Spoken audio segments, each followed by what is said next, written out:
الحمد لله نحمده ونستعينه ونستغفره ونؤمن به ونتوكل عليه ونعوذ بالله من شرور أنفسنا ومن سيئات أعمالنا من يهده الله فلا مضل له ومن يضلله فلا هادي له ونشهد أن لا إله إلا الله وحده لا شريك له ونشهد أن سيدنا ونبينا ومولانا محمدا عبده ورسوله صلى الله تعالى عليه وعلى آله وأصحابه وبارك وسلم. أما بعد فأعوذ بالله من الشيطان الرجيم. بسم الله الرحمن الرحيم. وكذلك مكنا ليوسف في الأرض ولنعلمه من تأويل الأحاديث والله غالب على أمره ولكن أكثر الناس لا يعلمون. بارك الله لنا ولكم في القرآن العظيم ونفعنا وإياكم بالآيات والذكر الحكيم. শ্রদ্ধেয় সভাপতি হযরত উলামায়ে কেরাম, দূর দূরান্ত থেকে আগত সর্বস্তরের মুসলমান ভাইয়েরা আমার, আশপাশের বাড়ি ঘরে বসা পর্দার আড়ালের মা ও বোনেরা আমার, গত বৎসর সূরা ইউসুফের 21 নম্বর আয়াত তিলাওয়াত করার পর অর্ধেক আয়াতের তাফসীরের আলোচনা হয়েছিল আর বাকি অর্ধেক আয়াতের আলোচনা বাকি রয়েছিল। এই কারণে আজকে সূরা ইউসুফের 21 নম্বর আয়াতের বাকি অবশিষ্ট আয়াতাংশ আমি আপনাদের সামনে তিলাওয়াত করেছি। এখানে আল্লাহ বলেন, ওয়া কাযালিকা মাক্কান্না লিইউসুফা ফিল আরদ, এমনি ভাবে আমি ইউসুফ আলাইহিস সালামকে আমার জমিনে প্রতিষ্ঠিত করে দিলাম। প্রতিষ্ঠিত করে দিলাম দ্বারা আল্লাহ কি বুঝাইলেন? যে হযরত ইউসুফ আলাইহিস সালামকে বড় 10 ভাই শত্রুতামি করে একবার কুয়ায় ফেলে দিল, আরেকবার দফায় দফায় মারপিট করলো, শেষ পর্যন্ত গুলাম বলে ব্যবসায়ীদের কাছে বিক্রি করে দিল। ব্যবসায়ীরা হযরত ইউসুফ আলাইহিস সালামকে গুলাম জেনে কিনে নিয়ে মিশরের প্রধানমন্ত্রী, কোন বিবরণ মতে প্রধানমন্ত্রীর নাম ছিল কিতফির, আর কোন বিবরণ মতে নাম ছিল ইতফির, এই প্রধানমন্ত্রীর কাছে গুলাম জেনেই বিক্রি করে দিল। কিন্তু প্রধানমন্ত্রী, মিশরের প্রধানমন্ত্রী কিতফির অথবা ইতফির হযরত ইউসুফ আলাইহিস সালামকে কিনে নিয়ে তার স্ত্রী জুলাইখাকে বলল, গুলামের মতো আচরণ করো না, সসম্মানে লালন পালন করো, সে আমাদের ভবিষ্যতে উপকারে আসবে। আমাদের দম্পতি যেহেতু নিঃসন্তান, তাই আমরা তাকে আমাদের পালক পুত্র হিসাবে গ্রহণ করব। এই ছিন্নমূল থেকে এইভাবে প্রধানমন্ত্রীর ঘরে লালিত পালিত হওয়ার ব্যবস্থা আল্লাহ কুদরতে করে দিলেন। এটাকে বললেন মাক্কান্না, আমি তাকে প্রতিষ্ঠিত করে দিলাম। ইউসুফ আলাইহিস সালামকে ছিন্নমূলের অবস্থা থেকে প্রধানমন্ত্রীর ঘরে লালিত পালিত হওয়ার মতো পরিবেশে আল্লাহ প্রতিষ্ঠিত করার উদ্দেশ্য হলো আল্লাহ তাকে ভবিষ্যতে মিশরের শাসনকর্তা বানাবে। কাজেই প্রধানমন্ত্রীর ঘরে লালিত পালিত হইলে দেশ শাসনের অভিজ্ঞতাও হাসিল হবে। আল্লাহ প্রদত্ত এলিমের দ্বারা দেশ শাসনের জ্ঞান লাভ করবেন, আর প্রধানমন্ত্রীর ঘরে লালিত পালিত হওয়ার দ্বারা দেশ শাসনের অভিজ্ঞতা লাভ করবেন। এই জন্য আল্লাহ রাব্বুল আলামিন প্রতিষ্ঠা করলেন, হযরত ইউসুফ আলাইহিস সালামকে প্রতিষ্ঠিত করে দিলেন যে কোনো সাধারণ মানুষের ঘরে নয়, বরং মিশরের প্রধানমন্ত্রীর ঘরে লালিত পালিত হওয়ার ব্যবস্থা করে দিলেন। এই মাক্কান্না শব্দের ব্যাখ্যা করে এই শব্দের আলোকেই মুফাসসিরিনে কেরাম লিখেছেন যে হযরত ইউসুফ আলাইহিস সালামকে আল্লাহ এভাবে প্রতিষ্ঠিত করেছেন তার দ্বারা মহান তিনটি কাজ নেওয়ার জন্য। এক নম্বর কাজ নিবেন, আল্লাহ তাকে দেশের মধ্যে সুশাসন প্রতিষ্ঠা করবেন। তিনি শাসনকর্তা হয়ে দেশে সুশাসন প্রতিষ্ঠা করবেন, যার শাসনে দেশবাসী শান্তিতে জীবনযাপন করার সুযোগ লাভ করবে। দ্বিতীয় মহান কাজ নিবেন, আল্লাহ তার দ্বারা আল্লাহ তাকে নবী বানাবেন এবং ওহীর মাধ্যমে মানুষকে চিরশান্তি এবং চিরমুক্তির পথের জ্ঞান দান করবেন। ইসলামের জ্ঞান দান করবেন ওহীর মাধ্যমে। এই নবীর কাছে ওহী পাঠাইয়া ওহীর মাধ্যমে জনগণকে ইসলামের জ্ঞান দান করবেন। এই কথাটা মুফাসসিরিনে কেরাম আয়াত থেকে উদ্ধার করেছেন এভাবে যে ওয়ালিনুআল্লিমাহুর মধ্যে যে ওয়া একটা অব্যয় পদ আছে। বাংলা ব্যাকরণের ভাষায় এক ধরনের শব্দ আছে, এগুলিকে অব্যয় পদ বলা হয়। এই অব্যয় পদ আরবি ভাষায় আছে। এর মধ্যে যত রকমের অব্যয় পদ আরবি ভাষায় আছে, এর মধ্যে একটা হইল ওয়া। এর বাংলা অর্থ হইল এবং। বাহ্যিকভাবে এখানে এবং শব্দটা খাটে না, তাহলে আল্লাহ ব্যবহার করলেন কেন? এই প্রশ্নের জবাবে মুফাসসিরিনে কেরাম লেখেন, এর আগে একটা বাক্য এখানে উজ্জ আছে, একটা জুমলা এখানে মাহজুফ আছে। সেটা হইল, আমি ইউসুফ আলাইহিস সালামকে প্রতিষ্ঠা করলাম, শাসনকর্তা বানাবো এবং ইসলামের জ্ঞান দান করব ওহীর মাধ্যমে। এই কথাটা আছে উজ্জ। এরপরে ওয়া নুআল্লিমাহু, এবং তাকে আমি স্বপ্ন তত্ত্ববিদ বানাবো। এই তিনটা মহান খেদমত আল্লাহ ইউসুফ আলাইহিস সালামের দ্বারা নিবেন বলে এই আয়াতে ঘোষণা দিয়েছেন। একটা খেদমত দিবেন, দেশের শাসনকর্তা বানাবেন। একটা খেদমত দিবেন, তাকে নবী বানাবেন, ওহীর মাধ্যমে জনগণকে ইসলামের জ্ঞান দান করবেন। আর একটা খেদমত নিবেন, তাকে শ্রেষ্ঠ পৃথিবীর শ্রেষ্ঠ স্বপ্ন তত্ত্ববিদ বানাবেন। এই প্রসঙ্গে গত বৎসর আলোচনা হয়েছিল যে স্বপ্নের ব্যাপারে বিস্তারিত আলোচনা সূরার শুরুর দিকে হয়েছে। যখন ইউসুফ আলাইহিস সালাম বাড়িতে থাকাকালে বাবা ইয়াকুব আলাইহিস সালামকে বলেছিলেন, আমি স্বপ্নে দেখি আকাশের 11টি তারকা এবং চন্দ্র সূর্য আমাকে সেজদা করে।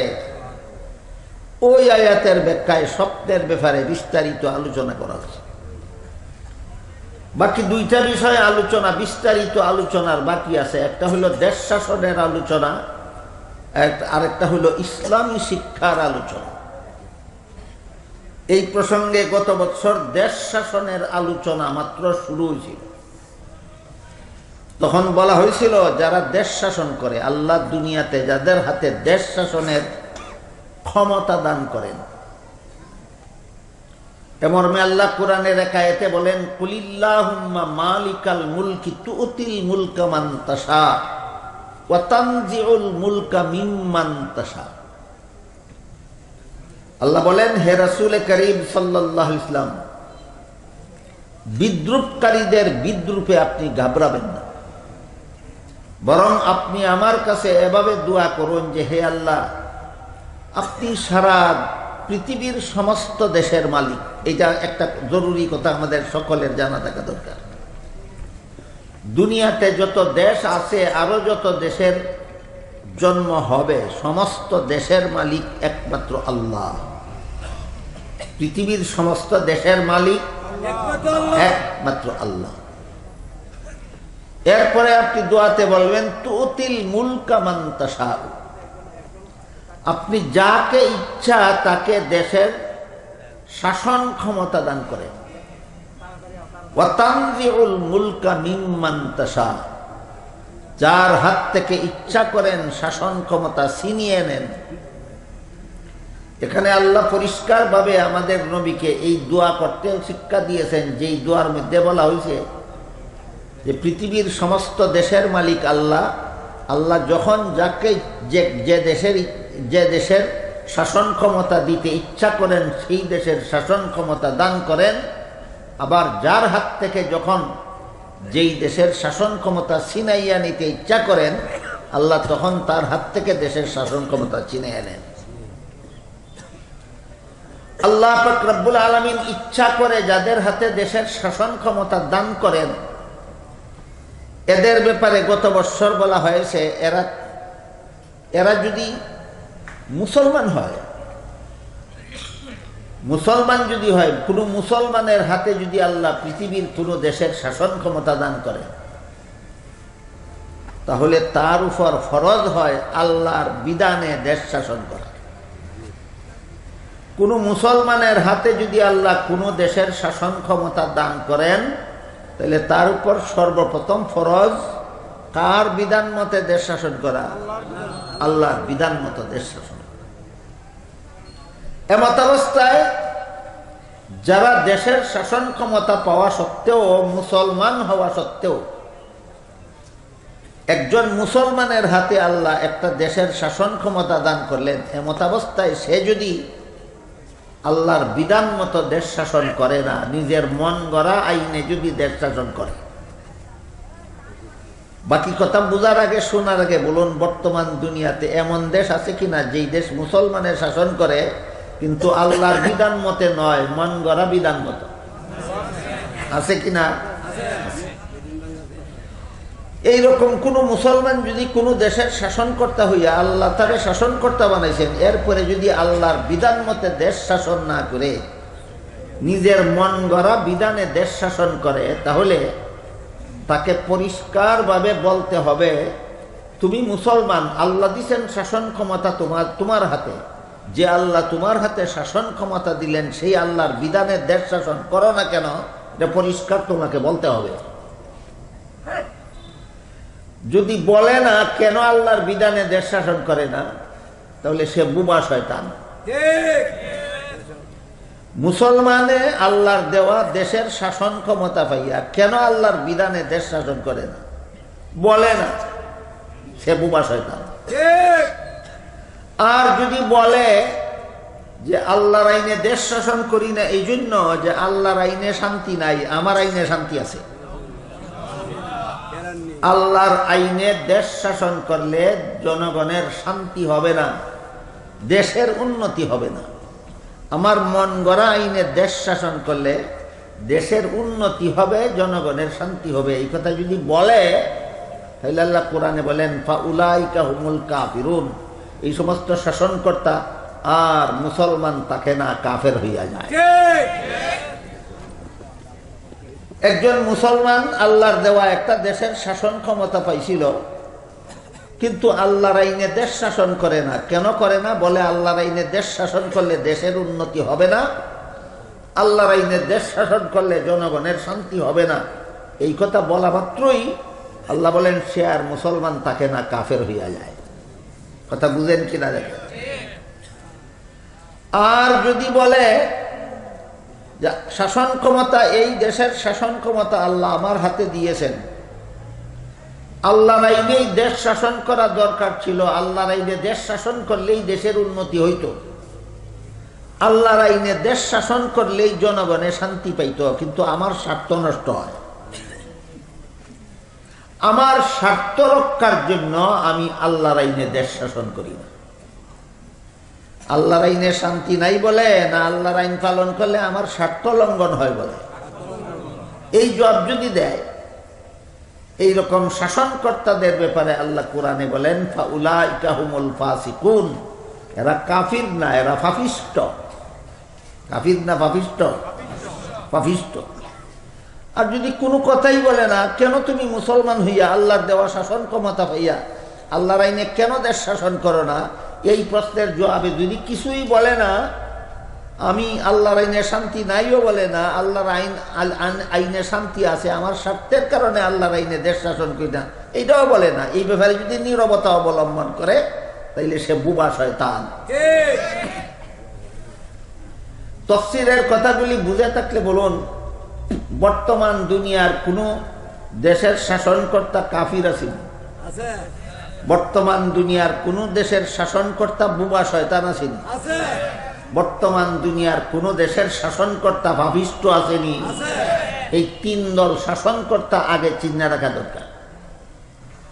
সে একজন মুসলমান, আল্লাহ একটা দেশের শাসন ক্ষমতা আল্লাহ তার হাতে দিছেন, কিন্তু আল্লাহর আইনে দেশ শাসন করে না, আর বলে আল্লাহর আইনে শান্তি নাই, আমার আইনে শান্তি আছে। আল্লাহ বলেন তুই কাফির। আল্লাহ কি বলেন? তুই কাফির। আর যদি বলে যে না, আল্লাহর আইনেই শান্তি, তবে আল্লাহর আইনে দেশ শাসন করলে আমার স্বার্থ লঙ্ঘন হয়, আমি আমার স্বার্থের কারণে আল্লাহর আইনে দেশ শাসন করব না, আল্লাহ বলেন তুই পাপিষ্ঠ। আর যদি কিছুই বলে না, আল্লাহর আইনেও শাসন করে না, আর কেন শাসন করে না কিছুই বলে না, নীরবতা পালন করে, সে হইল বুবা শয়তান। এটা কত ধরনের শাসনকর্তা পাইলাম? তিন ধরনের শাসনকর্তা। এক ধরনের শাসনকর্তা শাসন ক্ষমতা পাইয়া কাফির হইয়া যায়, আরেক ধরনের শাসনকর্তা শাসন ক্ষমতা পাইয়া পাপিষ্ঠ হইয়া যায়, আরেক ধরনের শাসনকর্তা শাসন ক্ষমতা পাইয়া হয় বুবা শয়তান। কথা বুঝলেন কিনা? এই তিন ধরনের শাসনকর্তা যেই দেশ শাসন করবে, এই দেশের পরিণতি বর্ণনা করে আল্লাহ কোরআনে বলেন ফাউলাইকা হুমুজ জালিমুন। কাফিরের দলে যেই দেশ শাসন করবে, পাপিষ্টের দলে যেই দেশ শাসন করবে, বুবা শয়তানের দলে যেই দেশ শাসন করবে, এই দেশের জুলুম অত্যাচার কোনোদিন বন্ধ হবে না। পরিষ্কার বুঝেন কিনা দেখেন, কত দল শাসনকর্তার শাসিত দেশে জুলুম অত্যাচার বন্ধ হবে না কখনো? তিন প্রকার। যেই সব দেশের শাসনকর্তা কাফির, এদের দেশে জুলুম অত্যাচার কখনো বন্ধ হবে না। যেই দেশের শাসনকর্তা পাপিষ্ট, এদের দেশে জুলুম অত্যাচার কখনো বন্ধ হবে না। যেই দেশের শাসনকর্তা বুবা শয়তান, এই দেশের জুলুম অত্যাচার কখনো বন্ধ হবে না। শুধুমাত্র যেই দেশের শাসন ক্ষমতা আল্লাহ একজন মুসলমানের হাতে দিলেন, আর ওই মুসলমান আল্লাহর বিধান মতো দেশ শাসন করবে, এই দেশেই শুধু জুলুম অত্যাচার বন্ধ হওয়ার ব্যবস্থা হবে, এছাড়া আর কোনো দেশে জুলুম অত্যাচার বন্ধ হওয়ার ব্যবস্থা নেই। কথাগুলি বুঝে থাকলে বলেন, দেশবাসীর জন্য জুলুম অত্যাচার মুক্ত দেশ একমাত্র কোন শাসকের দ্বারা আশা করা যায়? যেই শাসকে আল্লাহর আইনে দেশ শাসন করে, যেই শাসকে আল্লাহর আইনে দেশ শাসন করে। এমন একজন শাসনকর্তা হযরত ইউসুফ আলাইহিস সালামকে বানাবার জন্য আল্লাহ বলেন কাযালিকা মাক্কান্নাহু ফিল আরদ। এইভাবেই আমি হযরত ইউসুফ আলাইহিস সালামকে জমিনে প্রতিষ্ঠিত করে দিলাম, তাকে একজন এমন শাসনকর্তা বানাবার জন্য যিনি আল্লাহর আইনে দেশ শাসন করবেন এবং দেশে কোনো জুলুম অত্যাচার থাকবে না। এরপর গত বছর আপনাদের সামনে এই ব্যাপারে আরো কিছু আলোচনা হয়েছে। এখন আমাদের যে জিনিসটা বোঝা দরকার সেটা হলো, গত বছরের আরেকটা কথা স্মরণ করাই দিই, সেটা হলো কোনো মুসলমান যখন কোনো দেশের শাসনকর্তা হয় আর আল্লাহর আইনে দেশ শাসন করে, তখন তার উপর সর্বপ্রথম যেই কাজটা ফরজ হয়, এই কথাটাও গত বছর বলা হয়েছে। একজন শাসনকর্তা, মুসলমান শাসনকর্তা যে আল্লাহর আইনে দেশ শাসন করবে, তার উপর সকল দায়িত্বের বড় দায়িত্ব, সকল ফরজের বড় ফরজ হইল গোটা দেশবাসীকে হালাল পথে জীবনযাপনের ব্যবস্থা দেওয়া। গোটা দেশবাসীকে হালাল পথে জীবনযাপনের ব্যবস্থা করে দেওয়া, এটা মুসলমান সরকারের উপর সবচেয়ে বড় ফরজ, সর্বপ্রথম ফরজ। মুসলমান দেশের সমস্ত জনগণকে হালাল পথে জীবনযাপনের ব্যবস্থা করে দেওয়া সরকারের উপর সকল ফরজের বড় ফরজ, সবচেয়ে বড় ফরজ। বুঝে থাকলে বলেন, সরকারের উপর সবচেয়ে বড় ফরজ কোনটা? দেশের জনগণকে হালাল পথে জীবনযাপনের ব্যবস্থা দেওয়া। এই কথাটাও গত বছর সবিস্তারে আলোচনা হয়েছে। এরপর আমাদের যেই কথাগুলি বোঝা দরকার সেটা হইল, এমন দেশে সরকারের কাছে জনগণের কি কি অধিকার আছে আর জনগণের কাছে সরকারের কি কি অধিকার আছে। সরকারের কাছেও জনগণের কিছু অধিকার আছে, পাওনা আছে, পাওনা। আর জনগণের কাছেও সরকারের কিছু পাওনা আছে। পাওনা দেয় না, পাওনা কিছুই জানে না, বুঝে না, এমনি বুটের ঠেলায় সরকার হইয়া যায়। গদিতে বসা থাকে যুগের ফুল যুগ দূরে, অথচ এখনো শিখছে না জনগণের কি কি ভাবনা আছে তার কাছে। রাজনীতির দাগ খায়, রাজনীতির ঠেলায়, রাজনীতির আন্দোলনে গদি দখল করে, কিন্তু শিখছে না জনগণের কি কি পাওনা আছে তার কাছে। এদের ব্যাপারে আমি সবসময় যে একটা কথা বলে থাকি সেটা হইল, রাজনীতি দুই রকমের আছে। একটা রাজনীতি আছে হালাল, আর একটা রাজনীতি হারাম। আমি পরিষ্কারভাবে বলতে চাই, আপনারা যারা যারা কোনো না কোনো দলের সাথে মিলে রাজনীতি করেন, আপনি হালাল রাজনীতি করেন না হারাম রাজনীতি করেন, এটা যেন মনে থাকে। যদি হালাল রাজনীতি করেন তাহলে এই রাজনীতি আপনাকে জাহান্নামে নেবে না। রাজনীতি যদি হারাম করেন, কোনো সন্দেহ নাই হারাম রাজনীতি করতে করতে মরবেন, মরতে দেরি হবে, জাহান্নামে পৌঁছতে দেরি হবে না। কাজে জানা দরকার নেই কোন রাজনীতি হালাল আর কোন রাজনীতি হারাম, জানা দরকার।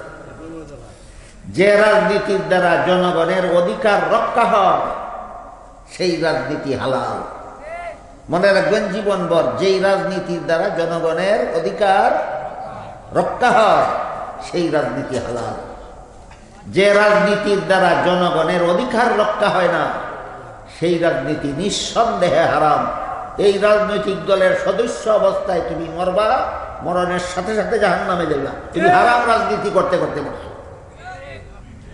এই প্রসঙ্গে বুঝতে হয় তাহলে জনগণের অধিকার কি কি সরকারের কাছে, জনগণের কি কি অধিকার আছে সরকারের কাছে, যে সরকার এই অধিকার রক্ষা করলে এই সরকার রাজনীতি করে জাহান্নামে যাবে না।